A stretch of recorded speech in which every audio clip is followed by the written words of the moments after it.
Hello friends, જય માતાજી. હું છું ધર્મિષ્ઠા પરમાર. સ્વાગત છે તમારું ધર્મી સિમ્પલ રેસિપીમાં. આજે આપણે બનાવીશું દાળ ભાત. દાળ ભાત તો બધા બનાવતા હોય છે, પણ આજે હું એકદમ પોષક તત્વોથી ભરપૂર, એકદમ હેલ્ધી અને એકદમ ટેસ્ટી, ખાતા ખાતા આંગળા ચાટી જાઓ એટલા ટેસ્ટી એવા દાળ ભાત બનીને તૈયાર થાય છે. તો નાની નાની બાબતોનું ધ્યાન રાખીને ટિપ્સ સાથે હું આજે તૈયાર કરવાની છું. તો ચાલો જોઈએ. દાળ ભાત બનાવવા માટે અહીંયા સૌપ્રથમ પહેલાં આપણે દાળ બનાવીશું. તો દાળ આપણે નોર્મલી કુકરમાં બાફી દઈએ છીએ, જેનાથી એના બધા પોષક તત્વો નાશ પામે છે.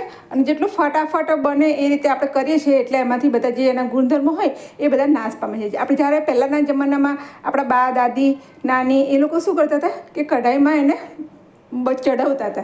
જ્યારે અત્યારના જમાનામાં ફાસ્ટ યુગમાં ફટાફટ કુકરમાં આપણે મૂકી દઈએ છીએ અને ફટાફટ ચડાવી દઈએ છીએ, એમાંથી એના બધા ગુણધર્મો નાશ પામે છે અને એના પોષક તત્વો પણ નાશ પામે છે. તો અહીંયા મેં 1 વાટકી જેટલી તુવેરની દાળ લીધી છે. તો આ થોડી દિવેલવાળી છે એટલે એને આપણે 2 થી 3 વખત ધોઈ કાઢશું. તો એક મોટા બાઉલમાં આપણે એને કાઢી લઈશું. અહીંયા મેં 1 વાટકી જેટલી તુવેરની દાળ લીધી છે. આ કમસે કમ 3 થી 4 માણસો માટે તૈયાર થશે.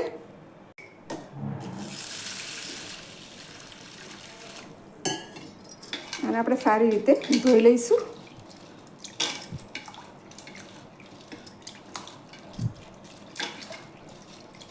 તમે જોઈ શકો છો કેટલું પાણી ગંદુ થઈ ગયું છે. એટલે આમાં જે પાવડર તમે એડ કર્યો હોય કે દિવેલ હોય બધું સારી રીતે નીકળી જાય ત્યાં સુધી એને વોશ કરી દેવાનું છે. અને આ પાણી આપણે બદલીને બીજું પાણી એડ કરીને ફરી ધોઈ લઈશું.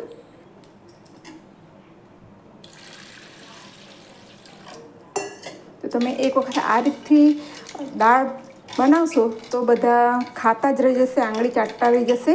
એટલી ટેસ્ટી અને એકદમ પોષક તત્વોથી ભરપૂર એવી દાળ આપણી બનીને તૈયાર થશે. તો આપણી દાળ સરસ ધોઈને તૈયાર થઈ ગઈ છે. હવે આપણે જ્યારે દાળ બાફીએ છીએ ત્યારે શું કરીએ છીએ, ડાયરેક્ટ ધોઈને એને આપણે બાફીવા કુકરમાં મૂકી દઈએ છીએ, જેથી આ દાળનો જે દાણો હોય એ ચડવાને બદલે શું થાય, મેશ થઈ જાય છે એકદમ. અને જ્યારે આને અંદરથી આમ કાચો રહે છે, એકદમ સરસ બફાતો નથી. તો હવે આપણે આને જ્યારે કઢાઈમાં ચડાવવા મૂકશું તપેલીમાં કે એમાં, તો એ સરસ અંદરથી ચડાઈ જશે અને આની અંદરના જે બધા પોષક તત્વો છે એ એમને બરકરાર રહેશે. હવે એને પહેલાં આપણે ડાયરેક્ટ એને બાફવા નથી મૂકવાની, એની પહેલાં આપણે અંદર ગરમ પાણી એડ કરશું. તો આ વાતનું ખાસ ધ્યાન રાખવાનું છે. જ્યારે પણ દાળ આપણે બનાવતા હોય તો એને ગરમ પાણીમાં આપણે અડધો કલાક એને ગરમ પાણીમાં પલાળી રાખવાની છે. હવે આને આપણે અડધો કલાક જેવું ગરમ પાણીમાં પલળવા દઈશું, જેથી અંદરનો દાણો એ સરસ પલળી જાય અને પછી એને આપણે બાફવા મૂકીશું. અહીં 2 ચમચી જેટલા મેં સિંગદાણા લીધા છે. એને પણ આપણે સારી રીતે ધોઈ લઈશું અને એને પણ આપણે પલાળીને રાખશું.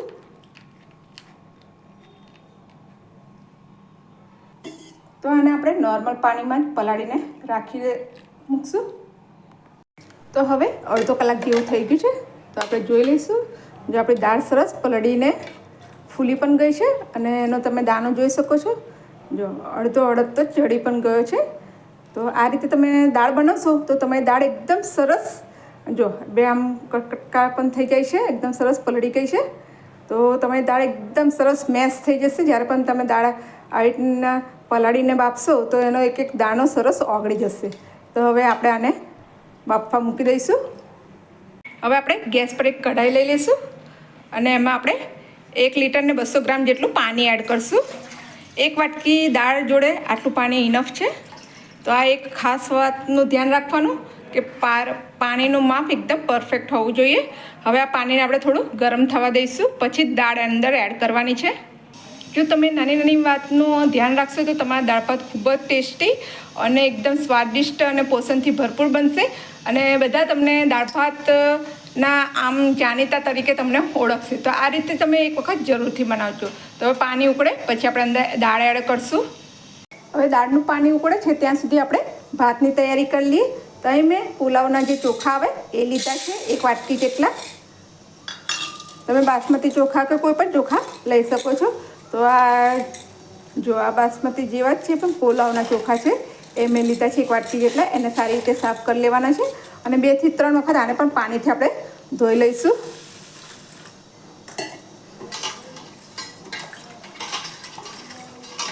આમાં પણ જે પાવડર એડ કર્યો હોય કે દિવેલ હોય એ બધું સારી રીતે નીકળી જાય એટલે આને આપણે 3 વખત આપણે એને સારી રીતે ધોઈ લઈશું.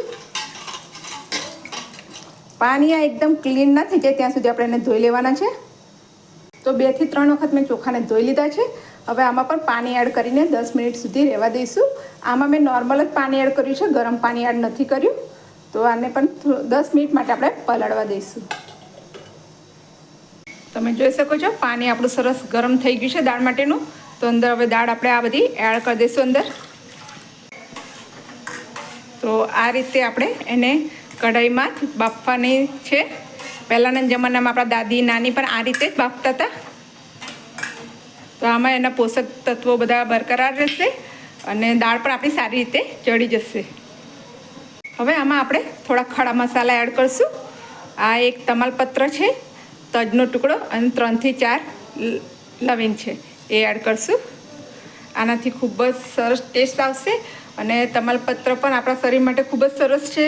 અને તજ છે, લવિંગ છે, લવિંગથી દાંત આપણા બધું મજબૂત થાય છે. અને તજ અને તમાલપત્ર પણ આપણા સેહત માટે ખૂબ જ ફાયદાકારક હોય છે. તો આ એડ કરીને આપણે દાળને 5 થી 10 મિનિટ માટે હમણાં ઉકળવા દઈશું. 10 મિનિટ જેવું થઈ ગયું છે, દાળ આપણી સરસ ઉકળવા માંડી છે. હવે આજુબાજુ તમે જોતા હશો સફેદ ફીન જેવું થઈ ગયું છે. એને આપણે કાઢી લેવાનું છે. પહેલાંના જમાનામાં આપણા દાદી નાની જે હોય એ બધા આ રીતે આવું ફીન કાઢી લેતા હતા. આનાથી એસિડિટી થતી નથી. આમાં ભરપૂર માત્રામાં પેલું એસિડ તત્વ હોય છે, એટલે આ રીતે આ કાઢી લેવાતું હતું. આપણે આ રીતે બધું જ એનું આ ફીન આપણે કાઢી લઈશું. આ શરીર માટે નુકસાન હોય છે. આ શરીરમાં એસિડિટી આનાથી થાય છે. તો તમે આ રીતે દાળ ચડવશો અને આ રીતે એનો આ ભાગ કાઢી લેશો તો તમારું સેહત પણ સારું રહેશે, એસિડિટી પણ નહીં થાય અને દાળ તમારા ખાવા માટે પણ એકદમ ફાયદાકારક હશે. તો આ રીતનું બધું આપણે ફીન ઉપરથી કાઢી લઈશું. તો ઉપરથી બધું ફીન એવું કાઢી લીધું છે. તમે જોઈ શકો છો દાળ આપણી સરસ આમ અડધી જેવી તો ચડી જ ગઈ છે. જો હજુ એને બીજી 10 મિનિટ જેવું રવા દઈશું. હવે અત્યારે આપણે એમાં મીઠું એડ કરીશું. પહેલાં તો અને મેં અડધી ચમચી જેટલું મીઠું એડ કર્યું છે. તમે તમારા ટેસ્ટ મુજબ વધારે ઓછું એડ કરી શકો છો. અને અડધી ચમચી જેટલી હળદર એડ કરીશું. બસ હવે આને આપણે ચડવવા દઈશું હલાવીને. જો તમે પહેલી વખત પણ જો આ દાળ બનાવતા હશો તો એકદમ પરફેક્ટ દાળ જે બજારમાં કે લગ્ન પ્રસંગમાં બનતી હોય એવી તૈયાર થશે. હવે આને આપણે ચડવવા દઈશું. આપણે આને મીડિયમ આંચ પર 10 મિનિટ સુધી થવા દઈશું ઢાંકીને. આપણે આપણા ચોખા જોઈ લઈશું. 10 મિનિટ જેવો થઈ ગયા છે અને એ પણ સરસ પલળી ગયા છે. હવે એને આપણે પણ ચડાવવા મૂકી દઈશું. ભાતને પણ આપણે કઢાઈમાં જ તૈયાર કરવાના છે. તો અહીંયા મેં એક કઢાઈ લીધું છે અને 1 લીટર જેટલું પાણી એડ કરું છું. તો એ પાણીને આપણે ગરમ થવા દઈશું. તો એક ભાત પણ 2 પ્રકારના બનાવાતા હોય છે. અમુક લોકોને એ પણ નહીં ખબર હતી કે ઓસવેલા ભાત અને બેઠો ભાત કોને કહેવાય. તો હું તમને આજે જણાવી દઉં. જ્યારે આપણે એને પાણી આમ ગરમ કરીને અંદર ચોખા એડ કરી જ્યારે એનો ભાત તૈયાર કરીને એને ગાળી લઈએ એને ઓસાવેલો ભાત કહેવાય. અને જ્યારે આપણે એ જ પાણીની અંદર આપણે ચોખાને થવા દઈએ, ચડવવા દઈએ તો એને બેઠો ભાત કહેવાય. તો આજે આપણે ઓસાવીને જ ભાત બનાવવાના છે. તો પાણી ગરમ થાય એટલે અંદર આપણે ચોખા એડ કરીશું. પાણી આપણું ગરમ થઈ ગયું છે. હવે અંદર આપણે ચોખા એડ કરી દઈશું. આમાં હું 1 ચમચી જેટલું મીઠું એડ કરું છું અને 1 ચમચી જેટલું તેલ એડ કરશું, જેથી આપણો દાણો એકદમ સરસ છૂટો તૈયાર થશે. તમે આની અંદર લીલા વટાણા પણ એડ કરવા માંગતા હો તો એ પણ એડ કરી શકો છો. બધું આપણે સારી રીતે મિક્સ કરી દઈશું અને આને 10 મિનિટ જેવું ઉકળવા દઈશું. જ્યાં સુધી ચોખ્ખો ચડી ના જાય ત્યાં સુધી એને આપણે ઉકળવા દઈશું. તો અહીંયા 15 થી 20 મિનિટ જેવું થઈ ગયું છે. તો તમે જોઈ શકો છો દાળ સરસ આપણી બફાઈ ગઈ છે અને મેશ પણ થઈ ગઈ છે. જુઓ તમને બતાવું છું, એકદમ મેશ અને ઓગળી ગઈ છે. આને આપણે તમે વલોણીથી થોડી વલોવી કાઢશો કે મેશ કરી દઈશું તો સરસ એકદમ મિક્સ થઈ જશે. તો હવે આપણે આ જે અંદર ખડા મસાલા નાખેલા છે એ પહેલાં આપણે કાઢી લઈશું અંદરથી.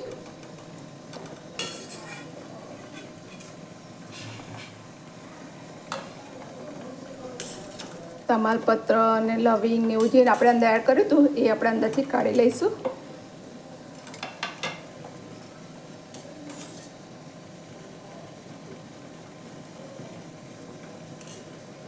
હવે જે આ વલોની કે તમારી જોડે પેલું મેશર કે કંઈ પણ હોય એનાથી આપણે આના આવી રીતના એને વલોવી લઈશું, જેથી દાળ એક રસ થઈ જાય.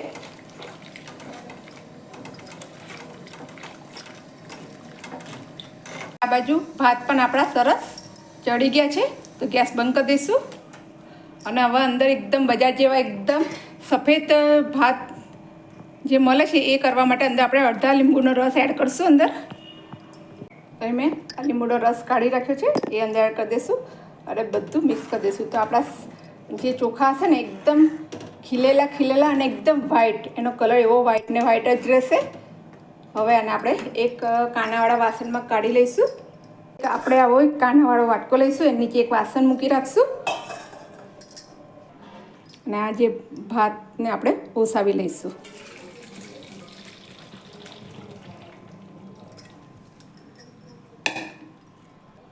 હવે આ ભાતમાં એનો સ્વાદ વધારવા માટે 1 ચમચી જેટલું ઘી એડ કરશું. આનાથી દાળ ભાત જે ખાવાનામાં એટલા ટેસ્ટી લાગશે ને, તમે તે 1 ચમચી આ રીતે આપણે ઘી એડ કરી દેવાનું છે અને બધું સારી રીતે મિક્સ કરી દઈશું.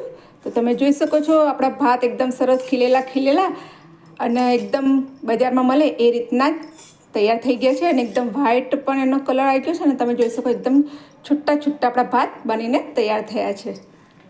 હવે બીજી એક ટિપ્સ છે કે આપણે આ ભાતને જે આપણે આ પાણી કાઢ્યું ઓસાવેલું એના વાટકા નીચે નથી રાખવાનું, આપણે બીજું એક વાસણ નીચે અંદર એડ કરી દઈશું અને આને હટાવી લઈશું. જો આ ગરમ પાણીની નીચે રાખશું ને તો એની સ્ટીમના લીધે આપણા જે ભાત છે ને એ વધારે બફાઈ જશે, એટલે એને હટાવીને આપણે એક સાદું ખાલી વાસણની નીચે આપણે આ ભાત રાખશું. તો આપણા ભાત તો બનીને તૈયાર થયા છે. હવે આપણે દાળનો વઘાર કરી લઈશું. હવે કઢાઈમાં 1 ચમચા જેટલું મેં તેલ લીધું છે અને 1 ચમચી જેટલું હું ઘી એડ કરીશ. ઘીથી એનો ખૂબ જ સરસ ટેસ્ટ આવે છે. હવે તેલ ને ઘી ગરમ થાય એટલે અંદર આપણે 1 ચમચી જેટલી રાઈ એડ કરશું અને અડધી ચમચી જેટલું જીરું એડ કરશું. થોડી હિંગ એડ કરશું અને આ બધું થોડું સાતરાઈ જાય એટલે એમાં આપણે મીઠા લીમડાના પાન અને 1 લીલું મરચું મેં સમારીને રાખ્યું છે એ પણ એડ કરશું. આ બધું થોડું આપણે સાતરી લઈશું. હવે મેં નાનું ટામેટું મેં એને સમારીને રાખ્યું હતું એ એડ કરીને એને આપણે સાતરી લઈશું અને થોડા જે ખડા મસાલા આપણે કાઢ્યા હતા એ અંદર એડ કરી દઈશું. હવે આ બધું સારી રીતે આપણે મિક્સ કરી દેવાનું છે. તો ટામેટાં ફટાફટ ચડી જાય એટલે અંદર આપણે થોડું મીઠું એડ કરશું, જેથી ટામેટાં આપણા સરસ ચડી જાય. ત્યારબાદ એમાં 1 ચમચી જેટલું લાલ મરચું પાવડર અને અડધી ચમચી જેટલી હળદર, કેમ કે આપણે પહેલાં દાળમાં હળદર એડ કરી હતી એટલે અત્યારે થોડીક જ એડ કરીશું અને આ આપણે ટામેટાને સારી રીતે શેકી લઈશું. તો તમે એક વખત આ રીતે દાળ જરૂરથી બનાવજો અને ખૂબ જ ટેસ્ટી અને હેલ્ધી એવી દાળ બનીને તૈયાર થશે. આમાં આપણે મીઠો લીમડો એડ કર્યો છે, એમાં ભરપૂર પ્રમાણમાં કેલ્શિયમ હોય છે અને ટામેટાં પણ આપણા સ્વાસ્થ્ય માટે ખૂબ જ લાભદાયક હોય છે. હવે આપણે એક ઢાંકણ લઈશું અને એની પર ઢાંકીને આપણે થોડી દાળ અંદર એડ કરીને એનો વઘાર કરી લઈશું અને ઢાંકણ ઢાંકી દઈશું, જેથી બધો વઘાર એની અંદર સારી રીતે બેસી જાય. ત્યારબાદ અંદર બીજી વધેલી દાળ પણ એડ કરી દઈશું અને એને સારી રીતે ઉકળવા દઈશું.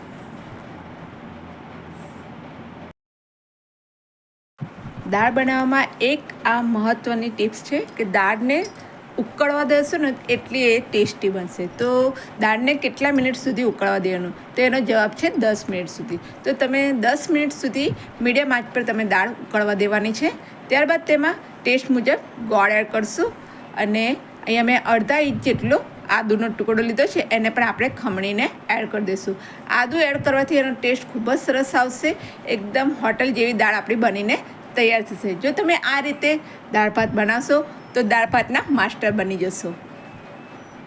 હવે બધું સારી રીતે મિક્સ કરી એને આપણે ઉકળવા દઈશું. અહીંયા મેં પેલા પલાળેલા સિંગદાણા હવે એડ કરી દઈશું અને ત્યારબાદ દાળને સારી રીતે 10 મિનિટ સુધી ઉકળવા દેવાની છે. ત્યારબાદ દાળ ઉકળી જાય એટલે હવે એમાં આપણે ધાણા જીરું પાવડર અને ગરમ મસાલો એ એડ કરવાનો છે.